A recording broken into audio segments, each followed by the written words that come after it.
Bismillahirrahmanirrahim. Assalamualaikum warahmatullahi wabarakatuh. Alhamdulillah nahmaduhu wa nasta'inuhu wa nastaghfiruhu wa na'udzu billahi min shururi anfusina wa sayyiati a'malina.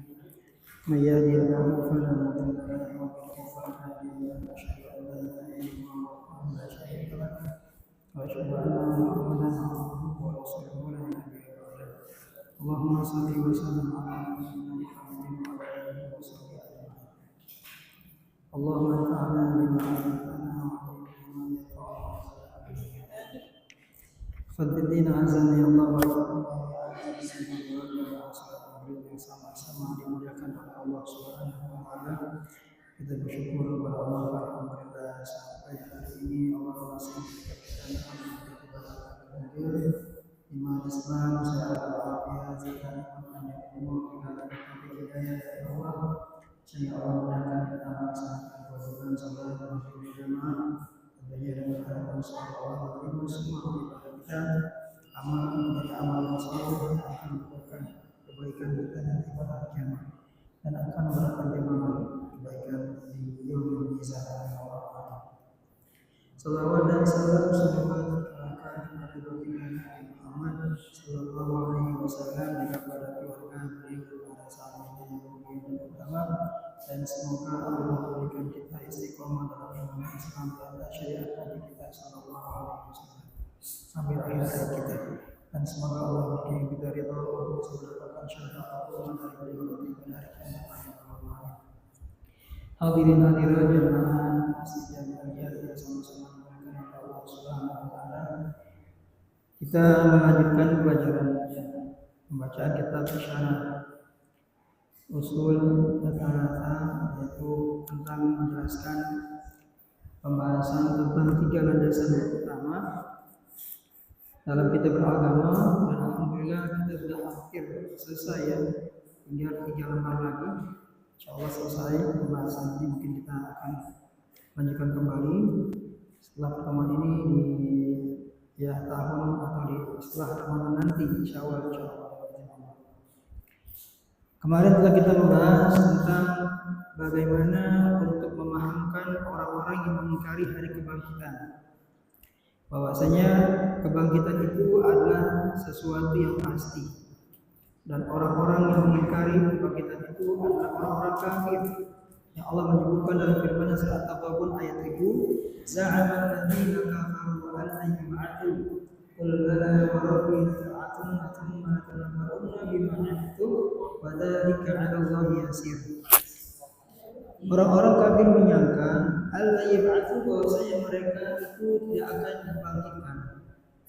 Jadi orang-orang yang tidak percaya akan adanya hari kebangkitan, mereka orang yang kafir kepada Allah dan kepada hari kebangkitan. Artinya mereka orang kafir, ingkar.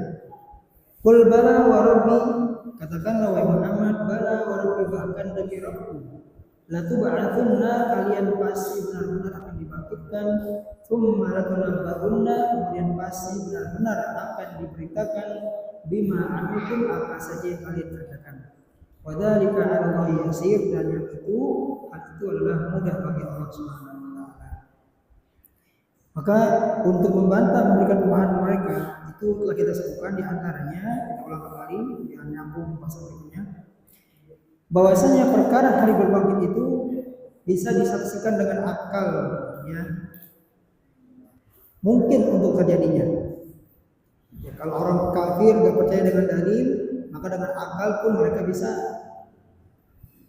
kalau dia akalnya sehat,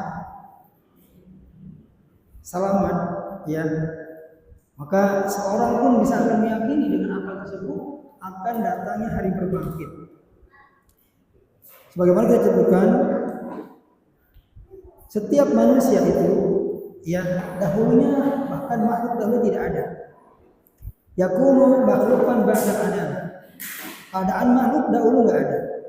Wa annahu hadithun ba'da alam, dan bahwasanya dia itu atau makhluk itu baru tercipta setelah ketiadaannya. Ya. Maka zat yang mampu menciptakan sesuatu yang baru untuk mengulanginya itu ya lebih mampu dan lebih mudah ala i'adatihi bil ulang untuk mengulangi penciptaannya yang kedua kali, ya seperti yang pertamanya gitu. Dahulu belum ada handphone, diciptakan handphone. Untuk menciptakan handphone yang kedua lebih mudah atau lebih sulit? Lebih mudah.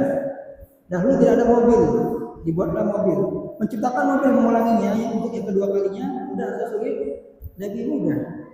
Hal ini Allah menyebutkan dalam firman-Nya surat Rum ayat 27. Wa huwa alladhi yabda'ul khalqa tsumma yu'iduhu wa huwa ahwanu 'alaihi. Dan dialah Allah yang memulai penciptaan, tsumma yu'iduhu, kemudian dia akan mengulangi kembali penciptaan tersebut. Wa huwa ahwanu 'alaihi, dan mengulangi penciptaan tersebut itu ahwan, lebih mudah, alaihi, atasnya. Sama seperti manusia ya, udah ada cetakannya, udah ada masternya segala macam, tinggal mengulang lagi saja, dan hal itu lebih mudah bagi Allah SWT. Bagaimana manusia demikian lebih mudah. Menciptakan gelas pertama kali mungkin belum ada, dibuatlah gelas pertama, udah ada cetakannya. Mengulangi cetakan gelas ini lebih mudah karena udah ada, kan gitu. Demikian pula untuk menciptakan manusia setelah ketiadaannya, mengulanginya untuk hidup kembali, ahwan wa alai, lebih mudah bagi Allah. Walaupun sebenarnya bagi Allah walaupun pertama, kedua, ketiga itu sangat mudah. Karena apa? Karena Allah Maha mampu untuk melakukan segala sesuatu. Ini sebagai bentuk ya agar dicerna oleh akal saja. Kalau perkara untuk mengulangi yang kedua kali itu lebih mudah daripada menciptakan yang pertama kali. Ya. Allah juga berfirman, kama bada'na awwala khalqin nu'idu wa'dan 'alaina inna kunna fa'ilin. Sebagaimana kami telah menciptakan awal mula makhluk itu, nu'idu, kami pun akan mengulanginya kembali. Wa'dan 'alaina, hal itu sudah menjadi ketetapan janji bagi kami, inna kunna fa'ilin, sesungguhnya kami akan benar-benar akan melakukan kembalian tersebut. Artinya benar-benar pasti kami akan kembalikan manusia. Itu janji Allah Subhanahu wa taala.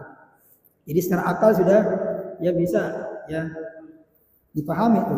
Kalau orang yang akalnya sehat. Yang kedua, untuk membantah orang-orang yang mengingkari hari kebangkitan dengan akal, bahwasanya setiap kita manusia tidak mengingkari akan kebesaran keagungan ciptaan langit dan bumi. Benar atau tidak? Yang kita lihat di alam semesta ini, ke depan kita lihat bumi terhampar luas, ke atas kita lihat langit menjulang tinggi, benar-benar sangat agung dan sangat dahsyat penciptaannya.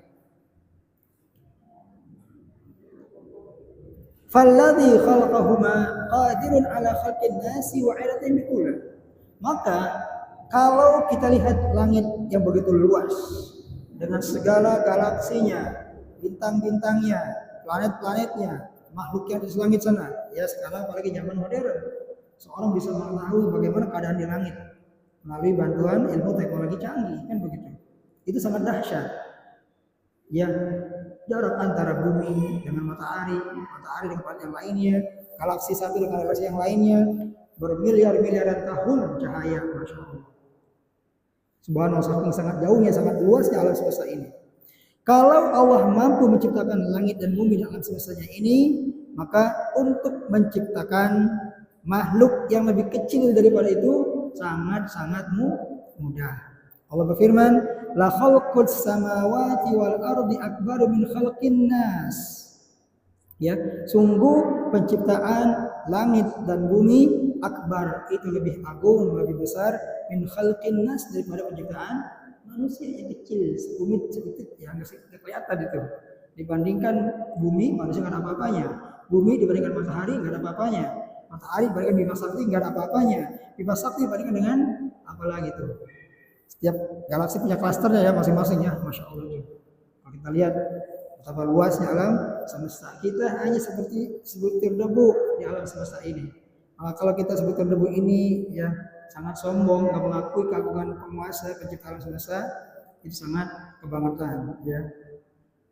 Jadi langit aja yang begitu luas besar penciptaannya, ada yang menciptakan, Allah mampu menciptakan, maka untuk menciptakan manusia dan mengulanginya itu lebih mudah bagi Allah.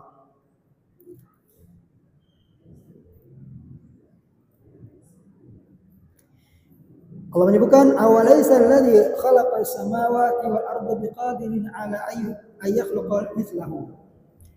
Tidakkah mereka orang-orang awalaysa alladhi khalaqa as-samawat, bukankah zat yang menciptakan langit wal arda dan bumi biqadirin itu mampu ala an yakhluqa mithlahum untuk menciptakan yang semestinya? Bala wa huwal khallaqul alim, bahkan ya dia Allah itu adalah khallaq, pencipta yang juga Maha mengetahui. Artinya kalau Allah itu mampu menciptakan langit dan bumi, dan dia juga mampu menciptakan langit dan bumi itu pula sepertinya, arti kalau Allah menciptakan planet, Allah mampu menciptakan yang lainnya. Langit 1 2 3 4 sampai 7 lapis langit, bumi sampai 7 lapis. Ya, bahkan ya banyak miliaran galaksi yang ada di alam semesta. Itu mampu Allah ciptakan.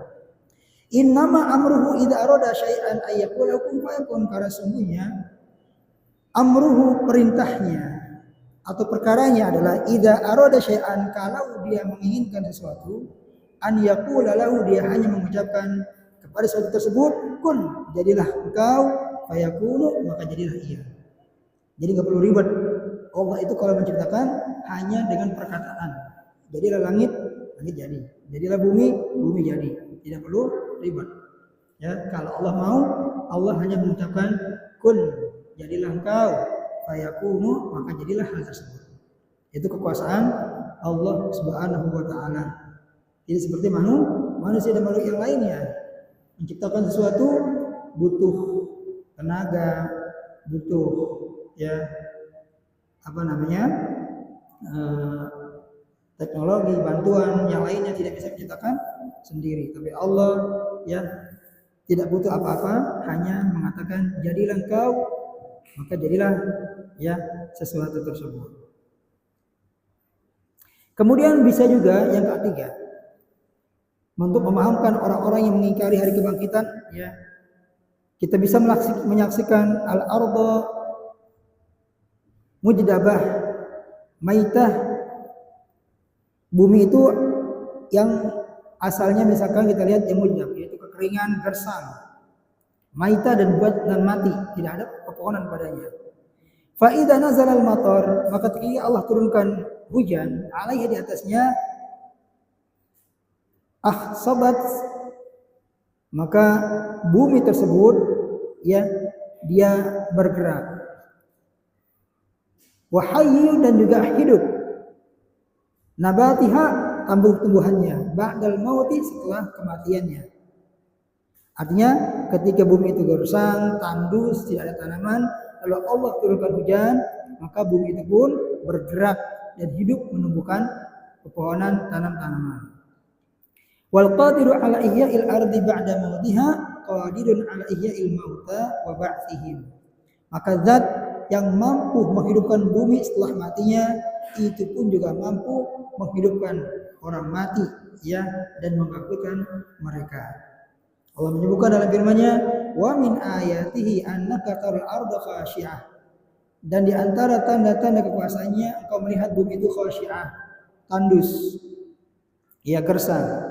Fa idza anzalna 'alaihal ma', maka tatkala kami turunkan di atas bumi tersebut air, itu air hujan, ihtazzat warabat, ihtazzat dia bergerak, warabat dan menumbuhkan ya pepohonan. Innalladzi ahyaha la muhyil mauta, sesungguhnya zat yang menghidupkan bumi tersebut, la muhyil mauta, itu mampu untuk menghidupkan orang mati, yang mati. Innahu ala kulli syai'in qadir, sesungguhnya dia maha mampu melakukan segala sesuatu. Quran surat Fussilat ayat 39. Ini secara akal saja. Kalau bumi tadinya kosong, tandus, segala tanaman, turun hujan, ada rumput, ilalang. Dari mana mereka ada gitu? Kita punya tanah luas nih. Asalnya kan kersang tuh kosong. Tahu-tahu entah beberapa bulan kemudian tumbuh rumput-rumputan, tumbuh pohon-pohonan, ya kan? Siapa yang nanam itu? Kan kita nggak tahu. Mereka ada yang nanam. Nggak mungkin tumbuh sendiri. Pasti ada yang menanam. Nah, itulah Allah yang menanamnya. Kalau Allah mampu menghidupkan bumi yang tadinya kosong, gersang, tandus dengan tanam-tanaman, maka Dia mampu pula untuk membangkitkan manusia. Kemudian yang ketiga, ya, kebangkitan juga bisa dibuktikan secara isi panca indera dan mungkin untuk bisa terjadi. Sebagaimana yang Allah sebutkan dalam firman-Nya surat Al-Baqarah sampai sini gitu nih. Di mana ada seorang laki-laki yang dia melewati suatu kampung yang sudah binasa, hancur, rusak, penduduknya mati. Lalu dia berpikir, mungkinkah Allah mampu menghidupkan orang-orang yang telah mati ini, kan begitu. Dia dalam perkataannya seperti itu. Maka Allah ceritakan keadaan orang tersebut dalam firman-Nya surah Al-Baqarah ayat 259. Au kalladzi marra ala qaryatin, ataukah seperti orang yang melewati satu kampung. Wa hiya khawiyatun ala urushiha, dan dia berada di atasnya kampung tersebut, ya, ketika menyaksikan kerusakan kampung tersebut. Qala anna yuhyi hadillahu ba'da mautiha, mungkinkah Allah akan mampu menghidupkan orang-orang ini setelah kematiannya, ya. Maka Allah sebutkan fa amatahu Allahu mi'ata amin tsumma ba'atha. Lalu Allah mewafatkan orang tersebut selama 100 tahun. Tsumma ba'atha, kemudian Dia bangkitkan orang tadi. Qala kam labith, ditanyakan kepada orang tersebut, berapa engkau lama tinggal di sini? Qala labithtu yauman aw ba'da yaum. Aku tinggal di sini hanya seharian atau setengah hari saja. Qala bal labithta mi'ata amin. Tidak, bahkan engkau tinggal di sini selama 100 tahun. Dia nggak berasa dia telah mati, dibangunkan, katanya cuma seharian doang dia mati atau tidur, kata dia seperti itu. Padahal dia telah mati. Mana buktinya? Fandur ila ta'amika wa syarabika lam yatasanna. Lihatlah kepada makanan dan minumanmu lam yatasanna, yang belum berubah. Wandur ila himarika, dan lihatlah kepada himarmu, keledaimu yang kau jadikan tunggangan itu, ya, yang telah menjadi tulang belulang, sudah hancur berantakan, ya, tinggal tulang belulang doang tuh.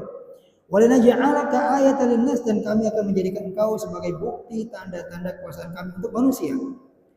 Wanzur ilal idham, maka lihatlah al-idham, ke tulang-tulang himar tersebut. Kaifa nunshizuha, bagaimana kami akan menyusun tulang-tulang tadi. Summa naksuha lahma, kemudian kami bungkus dengan daging. Setelah dia lihat keledainya sudah jadi tulang belulang, lalu dia lihat Allah menyusun tulang tersebut berdiri, ya kayak film mungkin kalau sekarang gitu. Lalu terbungkus tulang, gitu kan. Jadilah keledainya. Subhanallah. Falamma tabayyana lahu, maka tatkala jelas baginya kekuasaan Allah tersebut, qala a'lamu, dia berkata a'lamu, aku yakin. Sekarang aku yakin anna Allah Ta'ala ala kulli syai'in qadir, bahwasanya Allah itu Maha mampu melakukan sesuatu. Ya, Maha mampu untuk melakukan segala sesuatu. Surah Al-Baqarah ayat 259. Itu zaman dahulu Allah perlihatkan ya pada orang-orang yang masih meragukan tentang kemampuan Allah dalam menghidupi orang yang telah meninggal dunia, membangkitkan orang yang telah mati. Rabi'an, yang keempat, ya, ini bagian yang keempat untuk memberikan pemahaman kepada orang-orang yang mengingkari hari kebangkitan.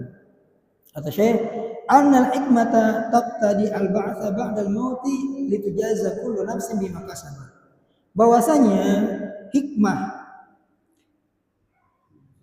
adanya hari kebangkitan setelah kematian itu untuk membalas setiap jiwa bima kasabat, dari apa yang telah mereka perbuat.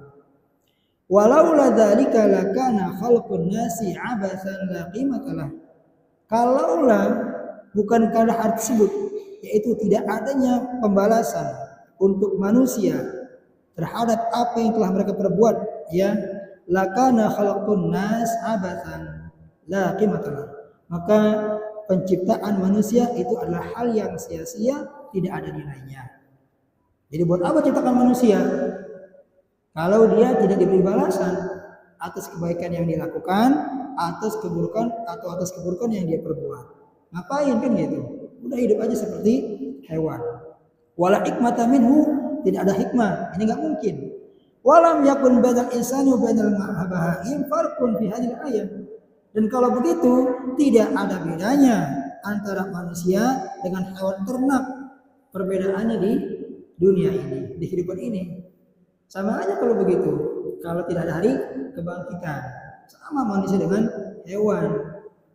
Ya, akan tetapi dengan adanya hari kebangkitan, inilah hikmahnya, agar manusia diberikan balasan terhadap apa yang dia perbuat. Kebaikan dibalas dengan kebaikan, keburukan dengan dibalas dengan keburukan. Allah Ta'ala berfirman, afa hasibtum annama khalaqnakum abatha wa annakum ilaina la turja'un. Fata'ala Allahul Malikul Haq, la ilaha illa huwa rabbul arsyil azim. Surah Al-Mu'minun ayat 155 sampai 1 ya 116.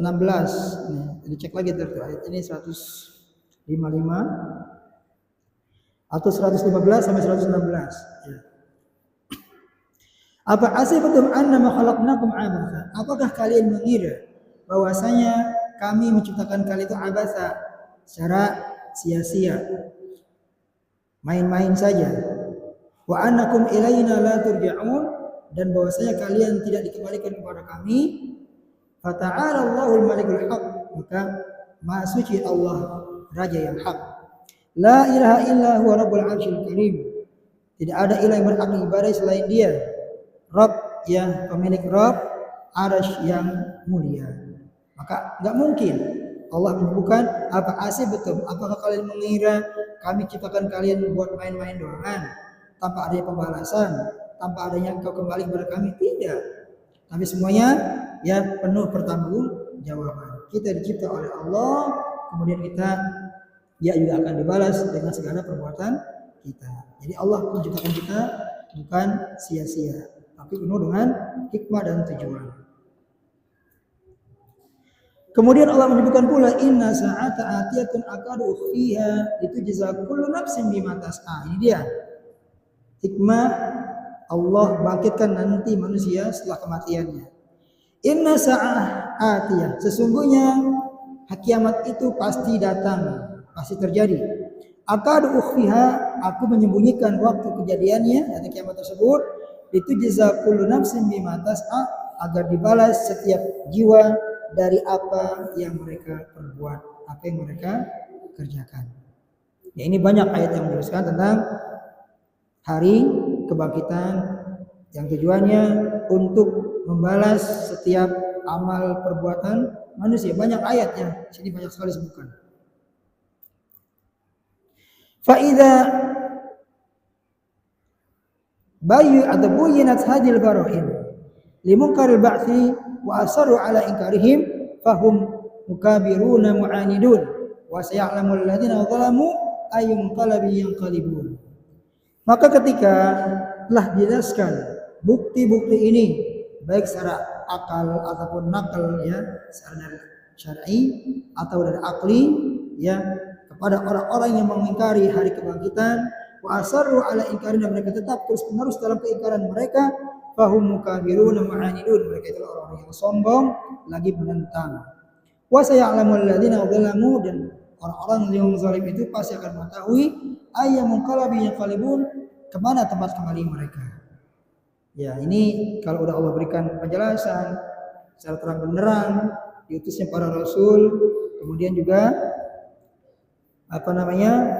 tumbuhan tanam-tanaman, kemudian juga ya banyak sekali telah kita sebutkan penciptaan langit dan bumi yang begitu besar. Mereka tidak percaya hari kebangkitan, maka mereka itulah orang-orang yang sombong lagi menentang Allah Tabaraka wa Ta'ala.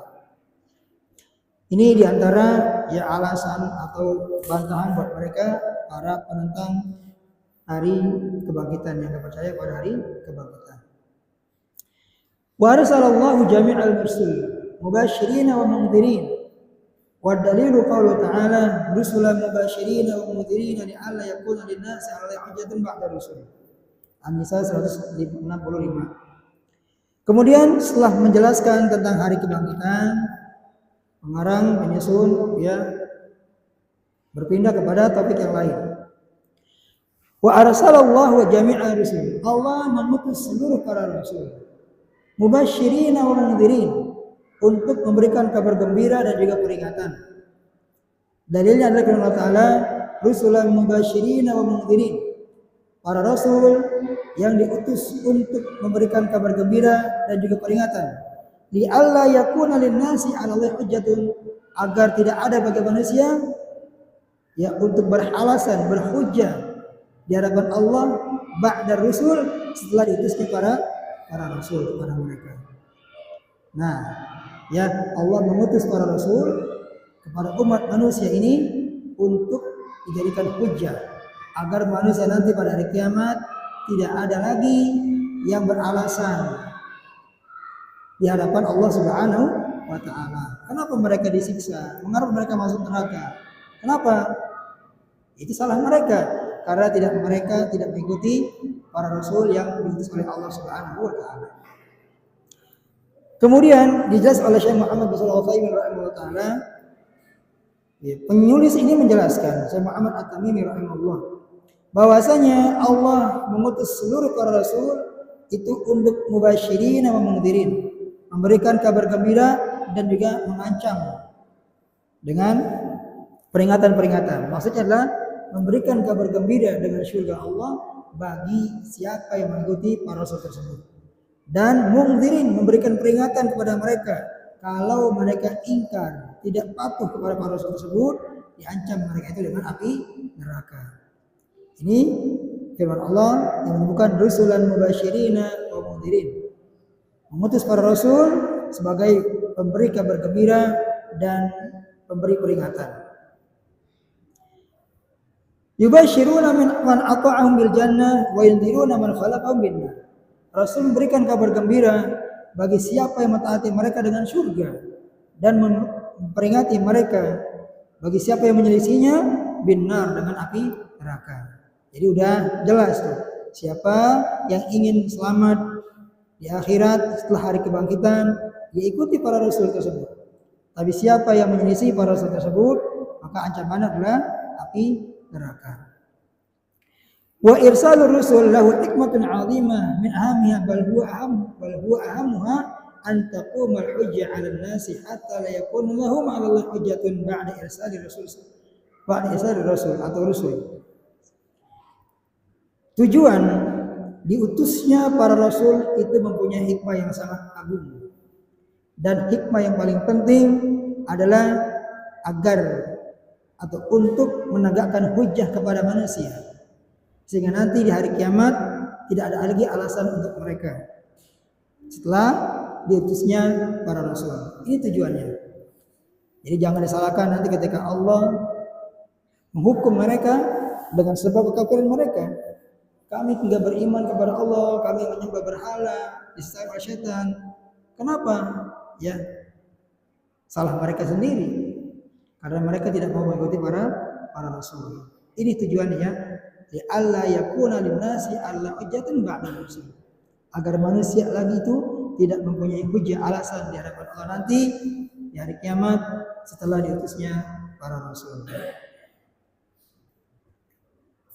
Jadi sudah nyata, jelas ya kenapa rasul diutus.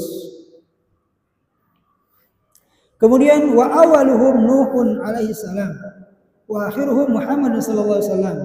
Wa dalilu ala anna awalahum Nuhun alaihi salam qaulu ta'ala inna auhayna ilaika kama auhayna ila Nuhin wan nabiyyin min ba'di. An-Nisa ayat 163. Wa awaluhum, dan rasul yang pertama kali diutus adalah Nuh alaihi salam. Jadi yang pertama kali rasul adalah Nuh ya. Adapun Nabi Adam bukan rasul, tapi dia seorang nabi. Setelah terjadi dia penyelewengan, penyimpangan dalam beribadahan, manusia enggak lagi menyembah Allah, menyembah patung-patung, berhala-berhala, maka Allah mengutuslah seorang rasul. Inilah setelah Nabi Adam, manusia banyak yang sesat, yang menyembah kepada selain Allah, maka untuk meluruskan mereka mengutus rasul, yaitu Nuh yang pertama kali itu kepada mereka. Wa akhiruhu Muhammadun, dan rasul yang paling terakhir itu adalah Nabi Muhammad sallallahu alaihi wasallam. Dalilnya firman Allah Subhanahu wa taala tentang rasul yang pertama kali itu adalah Nuh. Firman Allah taala, "Inna auhayna ilaika kama auhayna ila Nuhin wan nabiyyin min ba'di." Sesungguhnya kami telah wahyukan kepadamu sebagaimana telah kami wahyukan kepada Nuh wan nabiyyin min ba'di, dan juga kepada nabi-nabi setelahnya. Jadi rasul yang diutus pertama kali adalah Nuh, baru kemudian setelahnya ada nabi dan juga para rasul. Kemudian wa'adhamu ma da'a ilaihi rusul min awalihi Nuh alaihi salatu wassalam ila akhir Muhammad wa huwa at-tauhid. Kemudian perkara yang paling besar yang diserukan oleh para rasul yang pertama kali itu Nuh dan juga Nabi Muhammad yang terakhir adalah at-tauhid, perkara tauhid. Ini ya, semua rasul yang diutus oleh Allah Subhanahu wa taala menyerukan kepada perkara yang sangat besar, yaitu masalah tauhid. Apakah sekarang pun juga masih banyak penyimpangan dalam beribadah? Masih banyak.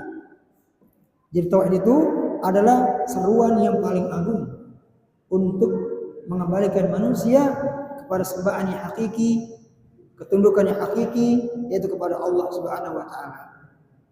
Allah berfirman, "Walaqad ba'atsna fi kulli ummatin rasulan an i'budullaha wajtanibut taghut." Surah An-Nahl ayat 36. Dan sungguh telah kami utus fi kulli ummatin, pada setiap umat ini, rasulan, seorang rasul. An i'budullaha, yaitu agar mereka menyeru, an i'budullah, sembahlah oleh kalian Allah, wajtanibut taghut, dan jauhilah taghut, sembahan-sembahan selain Allah Subhanahu wa taala. Ini dakwanya para rasul. Dari zaman dahulu sampai sekarang. Ya, sampai Nabi Muhammad gitu maksudnya. Maka pun juga orang-orang zaman sekarang, para dai hendaklah mengikuti dakwah Rasul, menyeru kepada umat ini agar mereka hanya menyembah, beribadah, meminta, memohon kepada Allah saja, bukan kepada yang lainnya, enggak kepada kuburan, pepohonan, bintang-bintang, jimat-jimat, wapak-wapak, jin dan seterusnya, tidak.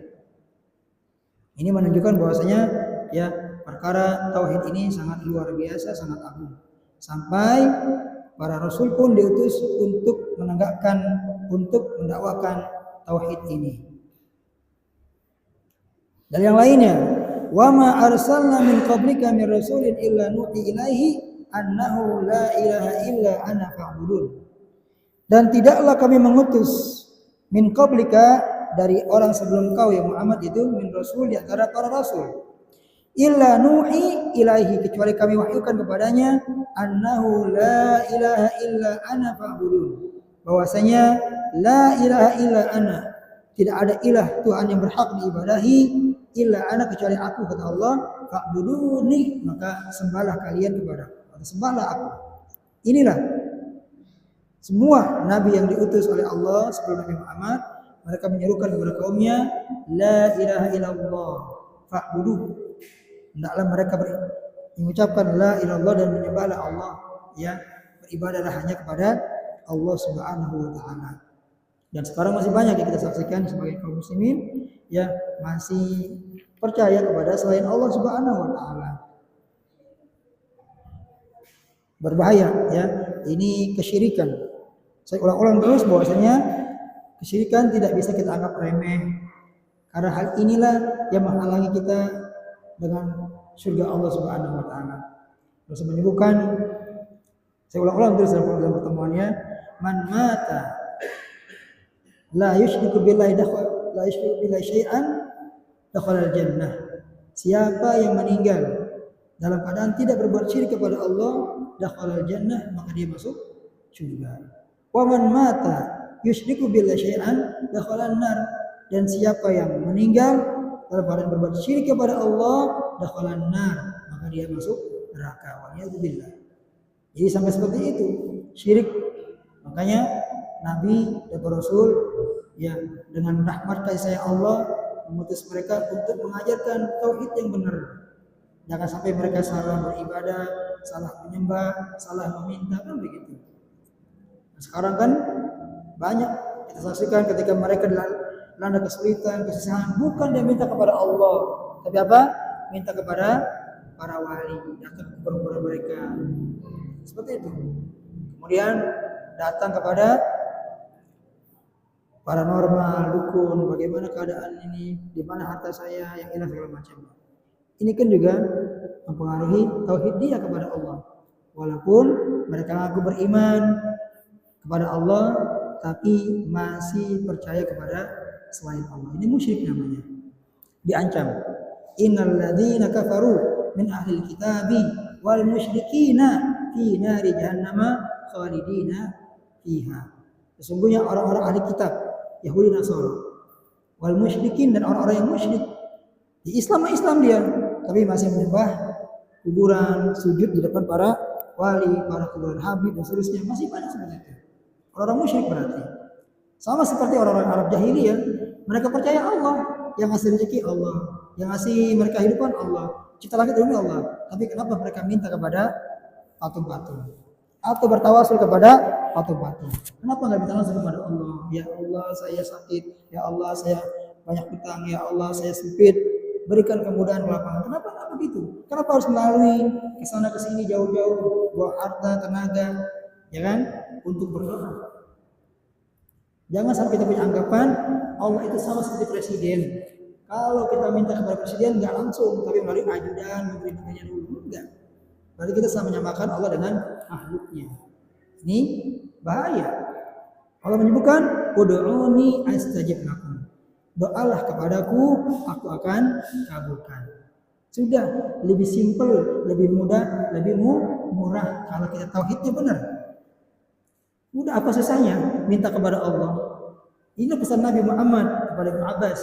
Ya gulam, inni u'allimuka kalimatin. Wahai ananda anak kecil, aku akan ajarkan kepada kalian beberapa kalimat. Apa katanya? Kata Nabi Muhammad, idza sa'alta fas'alillah. Kalau engkau mau minta, udah minta aja kepada Allah. Wa idza sta'anta fasta'in billah.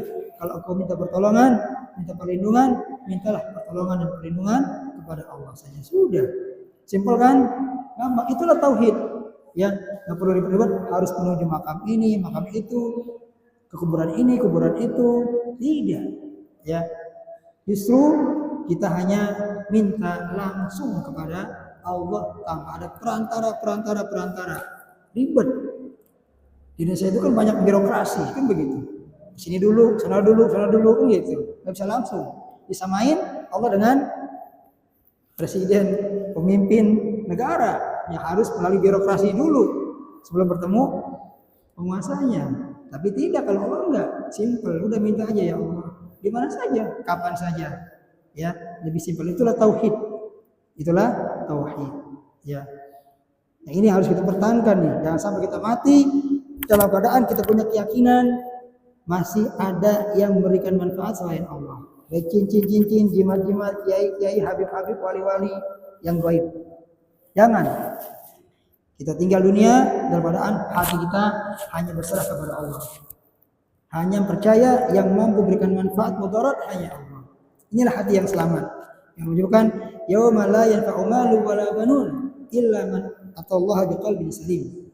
Ingatlah ketika pada hari itu enggak bermanfaat harta dan anak-anak kecuali mereka yang datang kepada Allah ya biqalbin salim, dengan hati yang selamat. Hati yang selamat, enggak terpengaruh, enggak tergantung kepada makhluk, kepada benda-benda, kepada para wali, para jin dan seterusnya. Tidak. Ini tauhid. Kalau kita mati dalam keadaan demikian, maka itulah husnul khatimah. Mati dalam keadaan baik. Ya, jadi husnul khatimah itu bukan kita mati dalam keadaan sujud, lagi ngaji, lagi sholat, bukan. Itu di antara tandanya. Tapi kita mati dalam keadaan membawa akidah yang benar, itu husnul khatimah. Lihat Nabi Muhammad matinya lagi ngapain? Sakit atau lagi sujud? Sakit. Abu Bakar sakit. Apakah mereka husnul khatimah? Husnul khatimah. Kenapa? Membawa tauhid yang benar. Tauhid yang lurus. Itu. Jadi ciri husnul khatimah adalah ketika seorang mati menghadap Allah dalam keadaan tauhidnya lurus, enggak percaya kepada selain Allah, enggak minta kepada selain Allah, enggak bertawasul kepada selain yang disyariatkan oleh Allah Subhanahu wa taala. Kita bisa bertawasul dengan nama-nama Allah, dengan sifat-sifatnya, dengan amal soleh kita, ya dengan orang-orang soleh yang masih hidup boleh. Ya, tapi kalau kita mempercaya kepada selain Allah dengan ya seperti itu, maka dikhawatirkan itu mengurangi keyakinan kita kepada Allah, tauhid kita kepada Allah, dan termasuk bagian daripada kesyirikan besar ataupun kecilnya. Itu sangat berbahaya.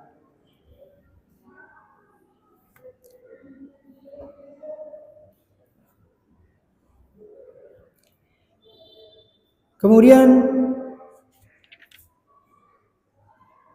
wa kullu ummatin ba'atsallahu ilaihi rasulah min Nuhin ila Muhammad. Dan setiap umat ini Allah mengutus kepada mereka seorang rasul. Dari zaman Nabi Nuh sampai Nabi Muhammad. Ya'muruhum bi'ibadatillahi wahda.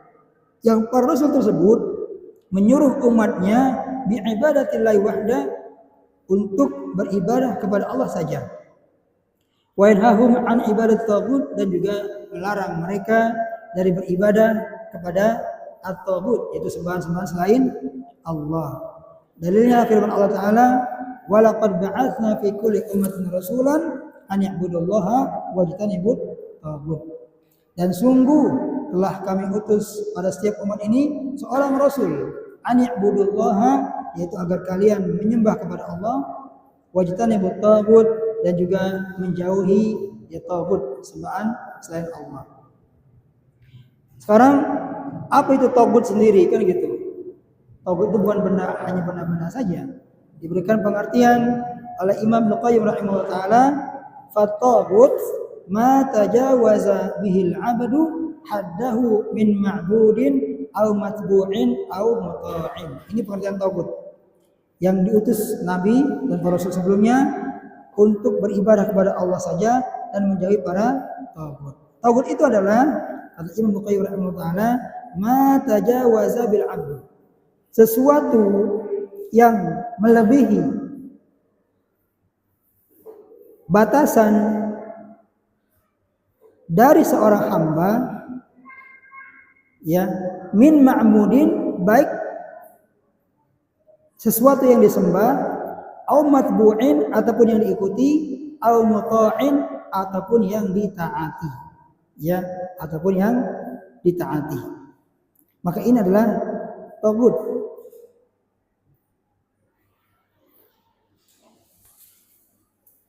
Sesuatu yang berlebih-lebihan sehingga disembah dari seorang hamba selain Allah tentunya, ya.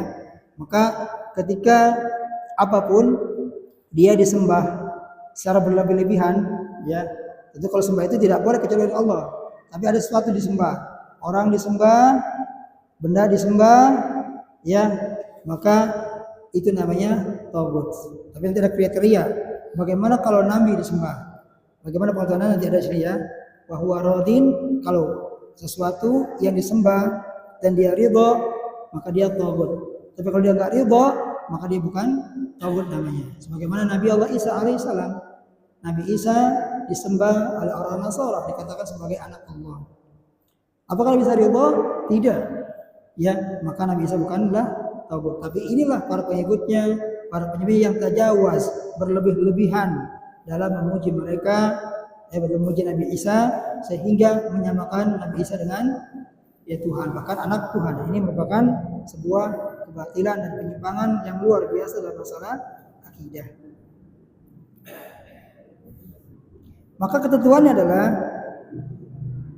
amma salihuna falaysu tawaghit wa in abidu aw ittaba'u aw ati'u.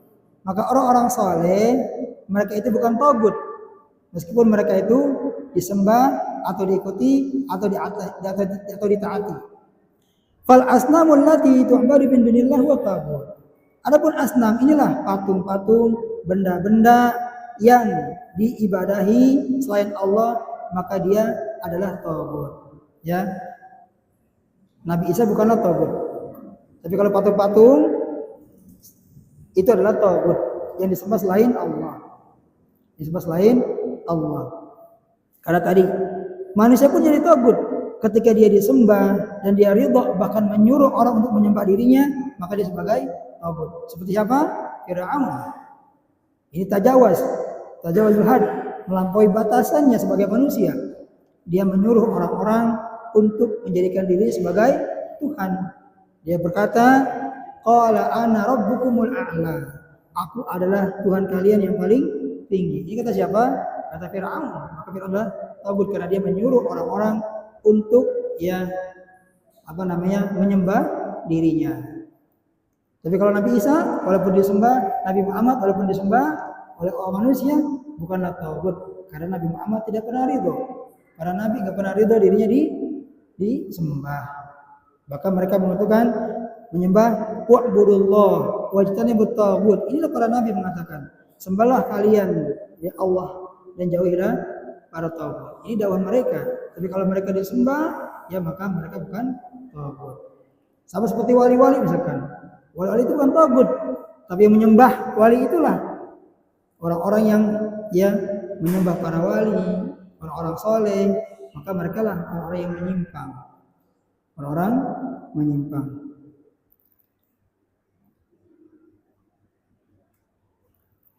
Wal ulama su alladzina da'una ila dhalal wal kufr. Juga demikian para ulama yang buruk yang mereka menyeru kepada kesesatan dan kepada kekufuran atau kepada kebid'ahan misalkan. Au ila tahlili ma haramallah, atau kepada menghalalkan apa yang Allah haramkan. Au tahrimi ma halallah, atau menghalalkan apa yang atau mengharamkan apa yang Allah halalkan. Ulaikum taghut, mereka itu juga termasuk bagian taghut. Ya, menyuruh kepada kesesatan, ini berbahaya. Sekarang banyak ya orang-orang yang menyuruh kepada kesesatan, mengajak kepada manusia ya untuk ya beribadah kepada penghuni kubur dan seterusnya. Ini berbahaya. Atau menyeru kepada pemikiran yang sesat, menyamakan Islam dengan agama yang lain bersama dan seterusnya, juga termasuk ulama yang buruk ya, termasuk tagut kalau dia ditaati.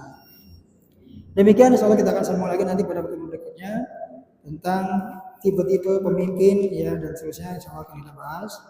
Kurang lebih tinggal di sini ada 3 atau 2 lembar lagi lah. 1, 2 setengah lah insyaallah. Jika ada waktu insyaallah kita akan sambung nanti di pertemuan depan, yaitu setelah Ramadan ya, setelah Syawal, di bulan Syawal insyaallah dengan izin Allah Subhanahu wa taala. Baik, kurang lebihnya mohon maaf. Saya atas pribadi mengucapkan terima kasih kepada para jamaah yang telah hadir dalam pengajian ini. Mudah-mudahan Allah berikan kita istiqomah, taufik hidayah, tetap berada atas tauhid sampai Allah wafatkan kita, juga kepada keluarga kita. Dan saya mohon maaf atas segala penyampaian yang kurang berkenan. Jika ada sesuatu yang tidak berkenan ya menyakiti perasaan Bapak semuanya, dan sebagai manusia saya mohon maaf atas maaf yang sebesar-besarnya. Baik, kita lanjutkan dengan hadis. Subhanakallahumma wa bihamdika asyhadu an la ilaha illa anta astaghfiruka wa atubu ilaik. Wassallallahu ala nabiyyina Muhammadin wa ala alihi wasallam. Billahi taufiq wal hidayah. Wassalamualaikum warahmatullahi wabarakatuh.